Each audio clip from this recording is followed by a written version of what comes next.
Die Gewalt an Schulen in Deutschland nimmt deutlich zu. Das berichtet die Neue Osnabrücker Zeitung und beruft sich auf Zahlen der Sicherheitsbehörden in den Bundesländern. Demnach wurden im vergangenen Jahr in Schulen fast 27.500 Gewaltdelikte gezählt, also etwa leichte und schwere Körperverletzungen. Das sind gut ein Viertel mehr als im Jahr davor. Der Deutsche Lehrerverband fordert mehr Gewaltprävention und Anti-Aggressionsschulungen. Sicherheitsdienste mit Metalldetektoren an den Schulen lehnt er jedoch ab.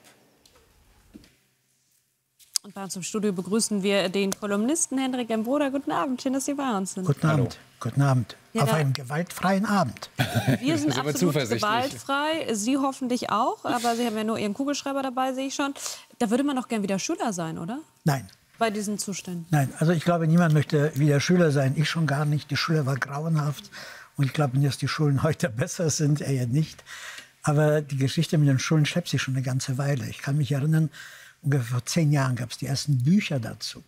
Und wie üblich in Deutschland hat man dann sofort beschlossen, das zu unternehmen, ist aber gleich wieder vergessen, auf die lange Bank geschoben. Und sie haben ja gesagt, es ist ein Zuwachs, hat ein Zuwachs stattgefunden, ein erheblicher Zuwachs, was aus der Statistik nicht hervorgeht. Das wüsste ich gerne. Ich habe mir die Fragen schon aufgeschrieben, die werde ich an die Erziehungsministerin weiterschicken. Was für eine Art von Gewalt ist es denn? Schüler gegen Schüler, Schüler gegen Lehrer, Lehrer gegen Schüler, vielleicht Lehrer gegen Lehrer, Szenen aus dem Lehrerzimmer in der großen Pause. Das wüsste ich gerne. Und ich glaube, dass der Prozess im Gegensatz zu den E-Autos von Volkswagen jetzt Fahrt aufnimmt. Jetzt wird das Thema dringend, es wird präsent im Zeichen der anderen Gewaltfelder, die es in der Bundesrepublik gibt.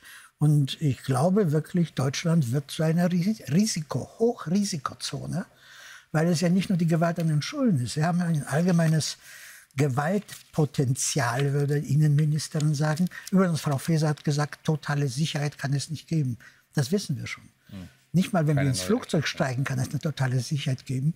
Aber das, was es hier gibt, geht doch weit über jedes erträgliche Maß hinaus. Sie haben Gewalt an Schulen, darüber haben wir schon gesprochen. Dann haben Sie Gewalt in U-Bahnen, S-Bahnen und in Fernzügen und in Nahverkehrszügen. Tägliche Nachrichten von Gewaltszenen, Gewaltakten, fällt irgendwie unter den Tisch. Sie haben gerade jetzt im Sommer Gewalt in Schwimmbädern. Das war vor ein paar Wochen ein Riesenthema. Sie haben Gewalt auf Volks- und Weihnachtsfesten. Wenn Sie zum Breitscheidplatz gehen, der ist jetzt eine Festung, wobei eigentlich niemand damit rechnen kann, dass irgendein Terrorist sich nochmal dasselbe Ziel aussucht. Es gibt ja genug andere Ziele. Und von den zu Festungen umgebauten jüdischen Schulen und Kindergärten rede ich gar nicht. Sie haben kaum noch einen öffentlichen Bereich, außer meinem Aldi-Laden, der noch nicht in eine Festung umgewandelt wurde. Aber weil Sie das Beispiel gerade gebracht haben mit den jüdischen Schulen, kann es vielleicht wirklich irgendwann sein, dass wir generell in Deutschland nur noch Bildung im Hochsicherheitstrakt haben? Ja. Ja, in Amerika ist es schon so weit, zum Teil auch in England. Wobei die Forderung geht ja nach Prävention. Ich meine, Prävention ist etwas sehr Schwieriges. Man muss die Gewalt verhindern, bevor sie stattgefunden hat.